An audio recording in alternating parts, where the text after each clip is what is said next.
Hello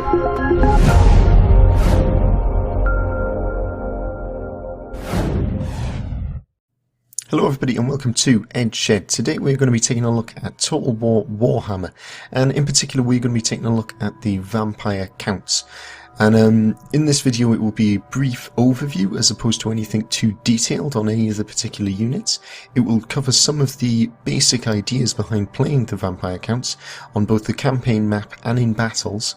But if you're wanting more detailed guides to the use of units across the different races and different battle strategies, make sure to check back here every Wednesday where there'll be a new Total War Warhammer video, certainly for the foreseeable future until I run out of any ideas.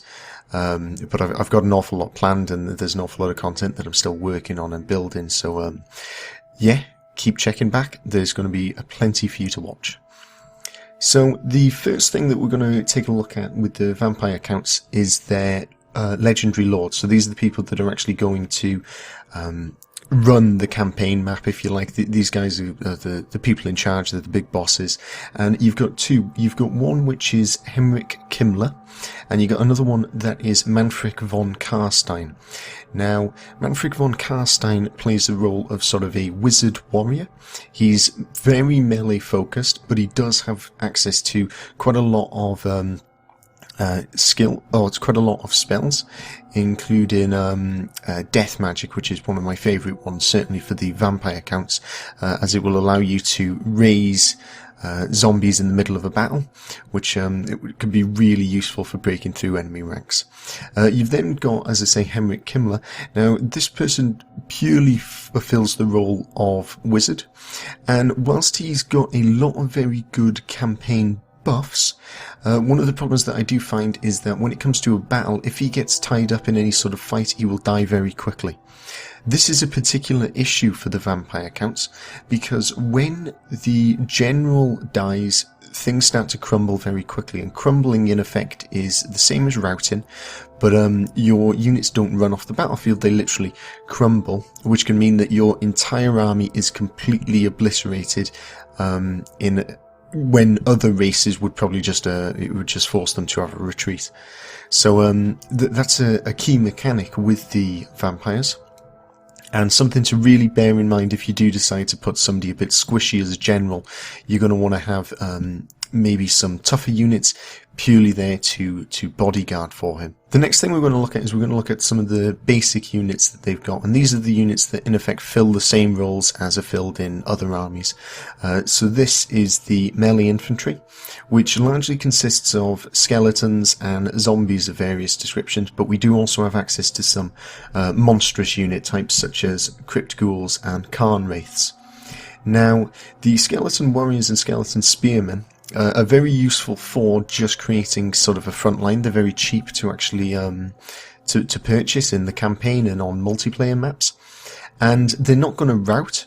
They will eventually start to crumble if their morale falls too low, but they're not going to rout, which means that they'll hold their positions very well, and it can really be it can be used very effectively for pinning an enemy while you get off a flank or you break part of a corner of their army and sort of try and roll them up. The most expendable sort of melee units that you do have access to, though, are the zombies, and these are purely there to tie people down.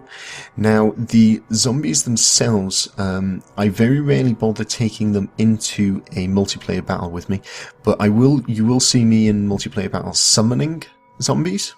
And this is done through the law of death magic, which I think is a fantastic one, because if you can get Manfred von Carstein very near the front line, you can summon these zombies to take out the artillery, because you can summon them behind the enemy line, which allows for some very nice movements and pinning down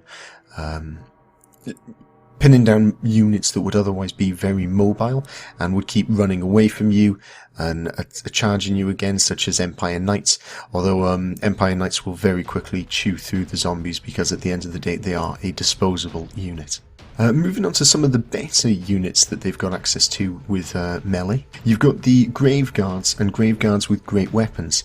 Now, these are much more heavily armoured versions of the Skeleton Warriors and pack a significant punch, and will also take a much greater beating, and I quite often use them as sort of a secondary wave if I'm sort of trying to break the centre in a battle plan. I'll use these as sort of a secondary line. Moving on to what I will use initially to try and punch through the enemies will be the Khan Wraiths.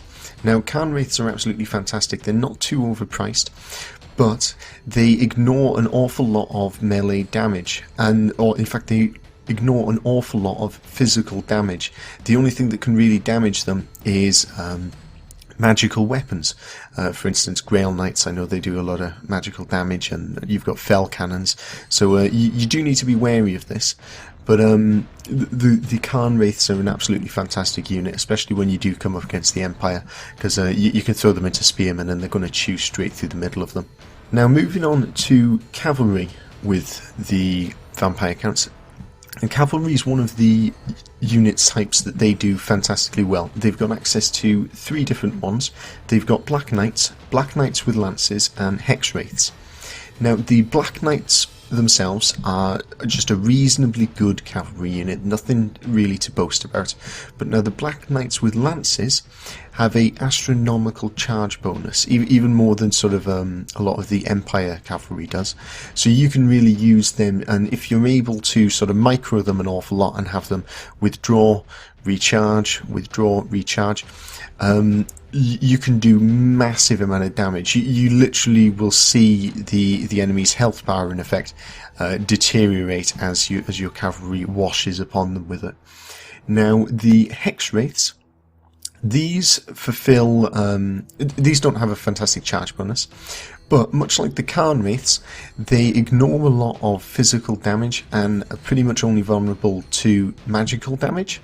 They will, of course, if you throw enough physical damage at them, you'll still kill them, but they can be used to devastate in effect, to crush into enemy flanks. And I've used them multiple times to tie up 6 or 7 units with maybe just 3 of mine, and they do usually end up losing that engagement, but the amount of damage they've done, you just mop them up with some grave guards afterwards. They're a very satisfying unit to use, and they're a very potent unit on the battlefield. Now, one of the staples of the vampire counts is their monsters, and their monsters vary in size and strength and what they're capable of, as well as other aspects such as leadership. We'll start with sort of the smaller ones, which are the Fellbats and the Dire Wolves. And now the Fellbats are completely expendable. You will, if you've got them, I sometimes use them to run off broken units from the battlefield, because one of the things that I've found with this Total War game is that units, once they're broken, will often rally and create sort of a secondary line, and it gets very messy if you can't completely shatter an army very quickly. So using Fellbats themselves to actually chase off enemies is a great use of them, because they're very cheap, very expendable, but they're also fast enough that they can chase down cavalry. Like, one of the last things you want is to break a group of Demigryph Knights, which are still on maybe half health, and then just to have them reform a moment later and come charging back into you and well, do massive amounts of damage, and sometimes it can be enough to break your line in points. So Fellbats are very useful for that. The Dire Wolves, now these are very good at actually just tying up units, holding them down. They're an annoyance more than anything else. They're somewhat expendable. They're a little bit more expensive than the Fellbats. Not a big fan of them, if I'm completely honest. The other sort of monsters that they have access to are an awful lot bigger. You've got the Crypt Horrors, which is sort of a monstrous infantry, which is just fill the role of infantry really, but the other two are the Vargulf and the Terrorgeist. Now, the Vargulf, it has very poor leadership, is prone to crumbling, but can be used as a battering ram to break down doors in sieges. Is absolutely devastating in sort of 1v1 engagements. If you send your Vargulf to kill an enemy lord, the enemy lord will die. There's no two ways about it. There's very few things that can stand in its way. And for that reason, it's a fantastic unit, but you do need to be aware that its leadership can be broken very quickly, which will cause it to just lose health over time when it goes into a state of crumbling. Now, the Terrorgeist is a flying unit, a flying melee unit, and it does tremendous damage again, like the Vargulf, has fantastic leadership, and it is definitely one of the best units that you're going to have access to as the vampire counts. You do need to respect its limitations. You cannot plow your Terrorgeist into the middle of 6 or 7 units. It's still going to go down.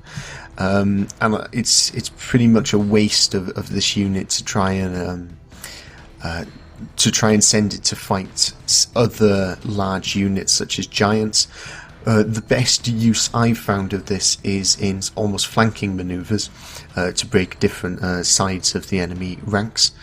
And you can use it to take out artillery, but that seems a bit of a waste, if I'm perfectly honest, especially when you've got such good cavalry as the vampire counts, and you can use that instead.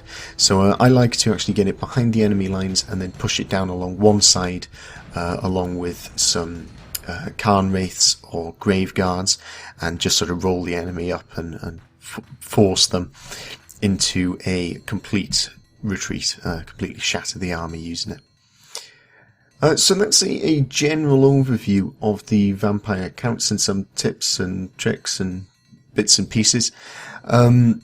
So I will be doing some much more detailed battle plans with the vampire counts and other races, including also tips and tricks on how to best use the various different units and unit breakdowns.